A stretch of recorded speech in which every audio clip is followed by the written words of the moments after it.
In my opinion, this has got to be one of the best looking Harley-Davidsons you can buy this year. I love its minimal, blacked out bagger look, and it all seems to look good from every angle. It also rides great too, and the handling is really neutral. The engine is also everything you think it's going to be and more, but not everything's perfect, nothing ever is, and in this video I'm going to give you my balanced opinion of the bike. The Street Glide is often seen with FLHX next to its name, which is a key part of the model code. F stands for its big twin engine, L stands for the touring family, H for highway, and X for its sportier stripped down styling. I did a first impressions video of this bike when I first got it, but now I've lived with it for a full week and put 500 miles on it, I've got a bit more to say about it. Before we move on to the detail of the bike, it's worth getting everyone up to speed with the fact that the huge ground up redesign for the Street Glide actually happened last year in 2024. That's when Harley-Davidson completely overhauled the bike, giving it a new Milwaukee 8117 engine, sleeker fairing, and that massive digital dash. The 2025 model you're seeing here is a continuation of that new generation bike, with the primary updates being a few new colours and some minor refinements. Last year I rode the Harley-Davidson Breakout with a new Milwaukee 8117 engine and thought it was great. Again, I produced 2 videos on that bike. If you're interested in that bike, I'll leave links to those videos in the comments. Baggers are my favourite type of cruiser because they're practical for motorway riding and they have decent luggage space. Everywhere I went on the Street Glide, I noticed people checking the bike out. To my eye, this bagger just looks right with that blacked out engine cases and parts and the Midnight Firestorm paint scheme with those ghost flames. As I've said, the engine on the Street Glide is a Milwaukee 8117. This isn't a new engine for Harley-Davidson, and it was first introduced in 2017. Most people know this, but if you don't, 8 in the name refers to 8 valves in total, 4 in each cylinder. Also, with this engine, they've gone back to a simple single cam design, which makes the engine quieter and cleaner looking. And while it looks air cooled, it actually has a targeted oil cooling system that sends oil directly to the hottest parts of the cylinder head. The engine puts out 107 horsepower and 175 newton meters of torque, or 130 foot-pounds if you're in the US. It's got 3 standard riding modes: road, rain, sport. I spent most of my time in road because I like the way it rolled on the power from down low. I did ride in sport a fair bit too, and the thing I noticed was how much more punchy the engine was right off the bottom when you snap the throttle open. In the week I had the bike, it was the middle of summer and there were some really hot days for us here in the UK anyway, and I didn't notice any excessive heat from the engine at all during the time I had the bike, so the liquid cooling heads are doing their job.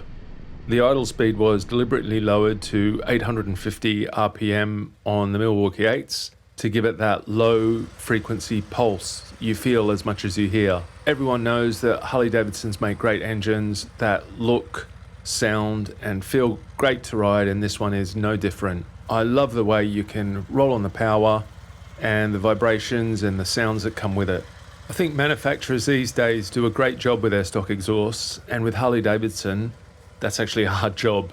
They have to produce a bike that meets all the legal noise requirements while still pleasing a huge and very passionate community that has a lot of opinions on sound. I think they absolutely nailed it with this motorcycle. Yes, the stock exhaust is restricted, and yes, it's a lot quieter than what you might hear on a modified bike, but in my opinion, it still sounds exactly like it should. It's just more refined, quieter version of that classic Harley tone.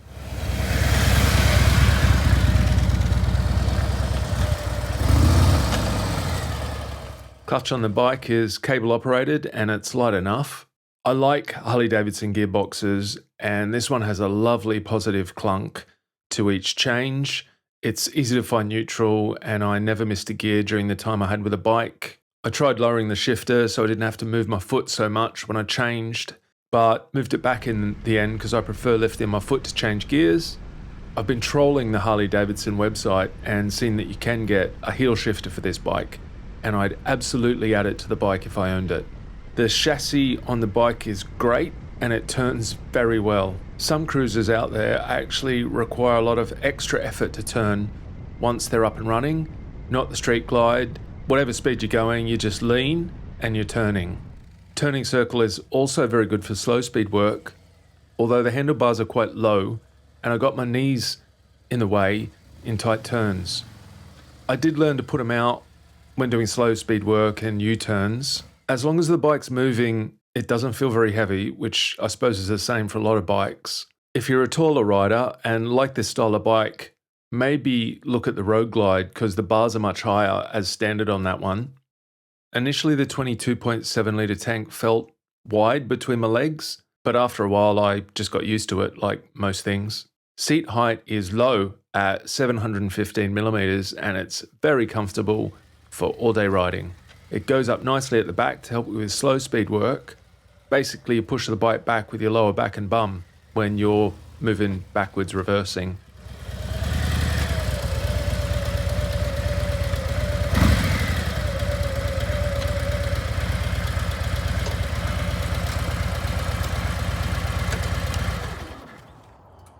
The R18B we have on long-term loan on the channel has a reverse gear, but this bike doesn't feel like it needed it for all the things that we did with the bike. The bike weighs 368 kgs wet, but I didn't find it too much of a handful to move around. I like the engine guards on the front there, and they give you security as you're riding around with your feet up the front, although you can't rest your feet on them. I did a few longer trips out on the motorway and always arrived at my destination feeling relaxed. I use the cruise control all the time and the bike feels super stable at speed. The batwing fairing is attached to the forks and I've had some questions about the weight of it because of how it's attached. Personally, it wasn't an issue for me at all and I didn't feel like it was heavy, and for me, I really like the look of it from the front. I also think the daylight running lights and indicators look really cool. I'd go for a higher screen though, because as I was riding along on the motorway, the air did hit the top of my helmet, but this is a quick fix. Since having the bike, I have learned that the vent at the front is called a split stream vent, and it's there to balance out the high and low pressure that creates buffeting as you're going along. I tried loads of different settings with it, but I didn't really feel much difference at all between them. I did still feel buffeting on my helmet coming off the top of the fairing, so I would probably just get larger screenify this bike. We were jumping between the Street Glide and the R18B a lot, and they have similar size fairings at the front, and both felt actually the same to me. I mean, in the way they buffeted the air over my helmet. I think the time to really see if it works would be in the winter, when you're very aware of every single little bit of wind or draft. An obvious question, if you haven't really ridden the bike, I got asked a lot was, can you see over the fairing at the front when you're riding along? And does it get in the way? Short answer here is no, not at all. Camera is mounted on my chin in these riding shots, by the way, so the point of view is a bit skewed. Just to get this out of the way now, I'm 6'1" with a 32-inch inseam and long arms and legs. Have to say that in all my videos because someone always asks. I thought the mirrors were really good and we never really adjusted them and they always seem to be able to see behind. Some people say that they look like an afterthought, but I like them. Not everyone loves the digital dash on the Street Glide, and some people have commented that the plastic looks a bit basic and cheap. It's not my favourite part of the bike to look at, but it's not too bad. Like most things, you need to see it in the flesh to come up with your own opinion. We tried the speakers in the garage and they sounded great, but I don't use them when I'm riding along, so no comment. Oh yeah, and there's a tray at the front there where you put your phone in. It's got a charger in there too. I didn't love the way you lock the steering. The key in the hole just looked like it's made to lock your laptop to the desk. You use the same key to lock the panniers too. On the panniers, they're very big and they fit loads of stuff in them. They're also really easy to remove, which is good for adjusting the suspension quickly and cleaning the back end of the bike. I actually use the bike for going to shoots, and my video camera fit in the side pannier there, which is a first. Also, my riding jeans and jacket fit in there too, so I only needed to be tethered to my helmet if I wanted to change into my shorts when I got somewhere. Although they fit a lot of stuff in them, I did feel that they felt a bit like big plastic tubs and a little bit flimsy. I just thought they'd feel a bit more solid.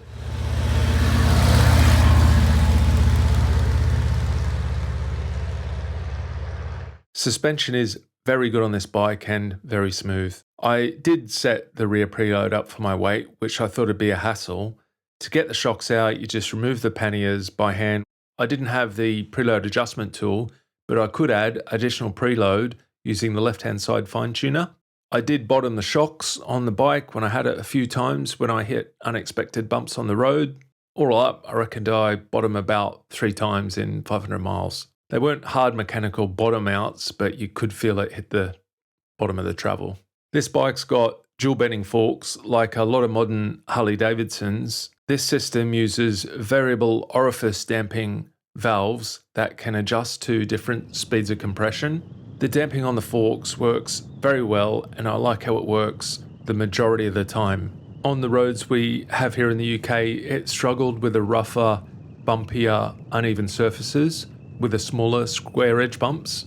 Front wheel is 19 inches and the back is 18. Brakes are great on this bike, and it's got link braking and vehicle hold control. I use both brakes when I brake on bikes and never really feel link braking is as powerful as it needs to be for the way I like to brake. When Jason, who's 6'6", rode the bike, he couldn't get his foot on the rear brake lever, so he only could use the front brake. Probably could have adjusted it for him while we were out, but couldn't really be bothered. The vehicle hold control is great for stopping in traffic and on hills, so you can just sit there without holding the brakes on. To use it, you just put the brake on and release it quick, and it goes on. The tyres on the bike are Dunlop Harley-Davidson Series Bias black walls, which are specifically designed for touring. Build quality on the Street Glide is excellent almost everywhere you look, aside from the cockpit and the panniers I've mentioned before. Controls and switchgear all feel solid. I like the footboards on the bike and the soft, smooth rubber they have on them.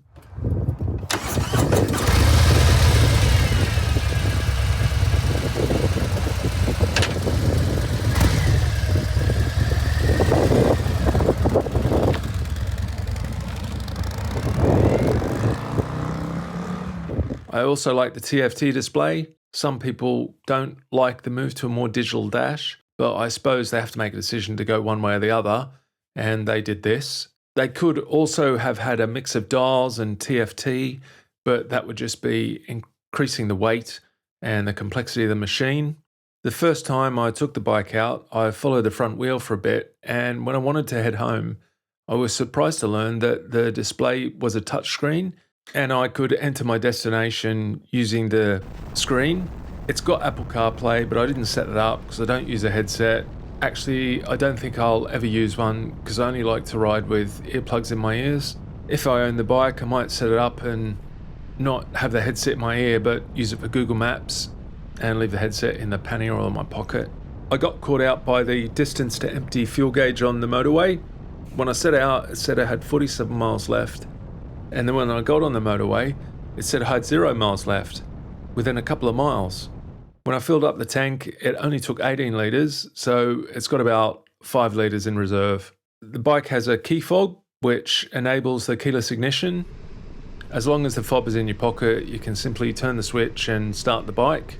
The bike's got a load of other rider safety technology, and I like that it really doesn't get in the way of everyday riding.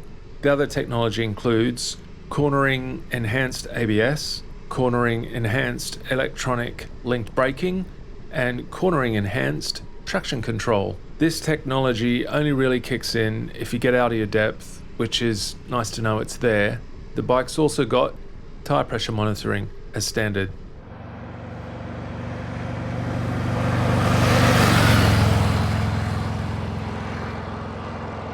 I took my wife on the back and she said the seat was comfortable, but she wouldn't want to do extended trips on it because there's nothing to hold on to aside from the strap. And me, if I was going to take my wife on the back more, I'd probably just add a backrest. When it comes to maintenance, you have a mandatory 1,000-mile break-in service.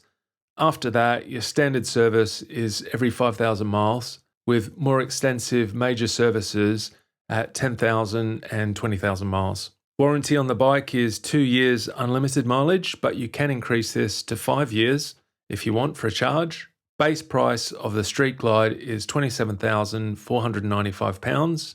This bike has a blacked out engine and parts, which adds an extra 1,450 pounds. And it's also got the Midnight Firestorm with those ghost flames, which adds an extra 1,650. So the grand total for this bike is 30,595 pounds. So what's my final verdict on the 2025 Harley-Davidson Street Glide? Well, I really like it. It's a fantastic ride for anyone who loves a great handling bagger and who puts in a lot of motorway miles. If you're a minimalist Harley guy, this bike is a beautiful expression of that style, and your choice really comes down to this or Road Glide. Maybe go for the Road Glide if you're taller and have longer legs, or if you prefer the riding position with your hands up a bit higher and the shark nose fairing. There's no escaping the fact that this bike is a lot of money, but if this bagger is within your budget, then yes, you absolutely need to take it for a test drive. There's also a lot of other benefits to being a Harley-Davidson owner other than just owning a bike. There's the cool community, a rich heritage, and all that lifestyle if you want it. That's it. Thanks for watching.